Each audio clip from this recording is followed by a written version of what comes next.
From mystical castles floating atop lakes, to waters that seem to change colour before your very eyes, you don't have to delve deep into your imagination to find magical places. They exist on our very own planet Earth. We've explored some before, but we just can't get enough of them. Welcome back to the channel. In today's video, we're counting down 10 more of the most magical places on Earth. If you're looking for your next real-life fairy tale experience, you've come to the right place. Without further ado, let's get exploring. Number 10. The TRULLI, ALBEROBELLO, Italy. Ever wanted to visit a magical medieval village? Then consider taking a trip to ALBEROBELLO, Italy. Here you'll find the TRULLI, a series of cone-topped fairy tale dwellings that are, contrary to what you might think, not populated by hobbits, but by humans. Specifically, the inhabitants of the Itria Valley in Apulia, a beautiful region in southern Italy. Dating back to the 1500s, more than 500 years ago in the town of ALBEROBELLO, the TRULLI are adorned with symbols, ranging from common Christian iconography to the truly bizarre and otherworldly. Each of the TRULLI are built using the local stone found in the area, and all vary in shape and size. This is one of the main factors that contributes to the area's magical feeling. The word trullo, which is a singular form of TRULLI, comes from the Greek term tholos, which was originally used to refer to a burial chamber featuring a vaulted ceiling. Throughout the centuries, the term developed to describe these odd houses, built using similar techniques. According to archaeologists, the first example of a trullo can date back more than 1,000 years, though the majority of the TRULLI we know today are built in the 14th century.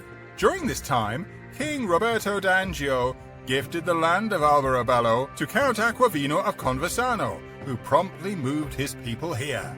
The result was a rapidly growing need for quick, easy-to-build housing. Unlike other areas throughout Italy, whose houses were built using more traditional techniques, the Count wanted the houses built on his land to be temporary constructions that could easily be dismantled.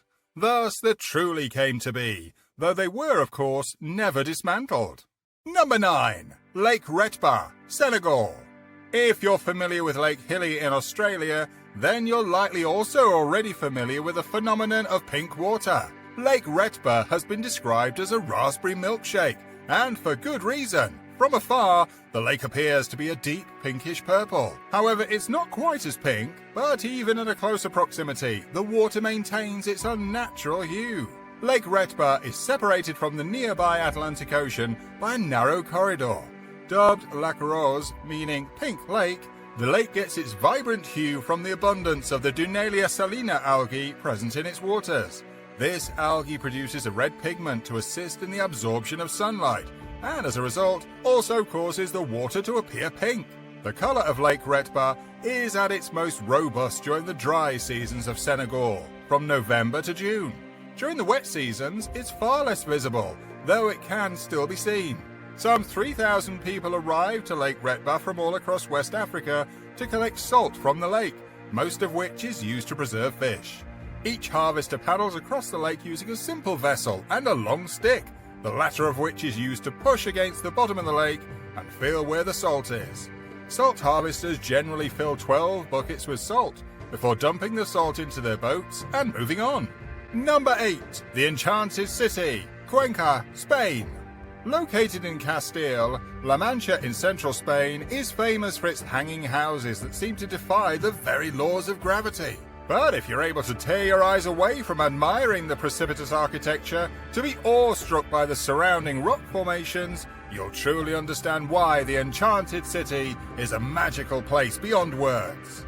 The Ciudad Encantada, which means Enchanted City in Spanish, is a remarkable nature site of limestone rock formations. The town is located in the Vallalba de la Sierra municipality, around 32 kilometers north of the city of Cuenca. It was declared a national site of interest in Spain in 1922, almost 100 years ago. Covering an area of around 250 acres, the geological formation of the Enchanted City is said to be the result of millennia of natural limestone rock evolution, caused by a range of atmospheric elements, wind, water, snow, and erosion. These natural events mold and shape the stones over time, giving them their supernatural appearance today. The area surrounding the Enchanted City is magical in and of itself, filled with lush vegetation like pine trees and juniper bushes that dot the landscape. It makes the perfect resting area for travelers to stop and admire the majesty of the city. Number 7. The Tunnel of Love, Ukraine. Located in the village of Klevan, it's no secret that the Tunnel of Love is one of the most romantic places in the country. It's a 4-kilometer-long green corridor, formed by trees lined up in an arch with a railway passage straight down the middle. Light filters in through the trees, giving the tunnel a supernatural, ethereal glow that makes for the perfect place to put on the romance. The railway was built for military purposes during the Cold War. In an attempt to hide the newly built railway, the Ukrainian military camouflaged the tunnel using a cover of trees. The train track would later be used to deliver wood to the nearby woodworking factory, and the track is even still in use today, though not as frequently. It should come as no surprise that the Tunnel of Love is now a hotspot for Ukrainian couples. Local legend states that, if you and your beloved come to the tunnel and make a sincere wish, it is destined to come true. Whether this story holds any truth or not is something you'll need to discover for yourself, with your soulmate. Number 6. Antelope Canyon, United States. Located in the state of Arizona in the United States, Antelope Canyon is a perfect example of Mother Nature having fun with her designs. It's much more than just the most visited slot canyon in Southwest America. It offers travelers a rich history and exciting structure that few other natural wonders can claim. The canyon features a waving structure that gives it its unique appearance and also facilitates the glorious beams of light that the canyon is known for. So it should come as no surprise that Antelope Canyon is the most photographed canyon in the southwestern United States. Antelope Canyon gets its name from local Navajo stories about antelopes that grazed along the canyon during the wintertime. While you won't see much natural wildlife here anymore, it's clear to see why animals would have chosen this serene location to do their grazing. The walls of the canyon rise 120 feet above the stream bed, making for some truly epic views from both above and below.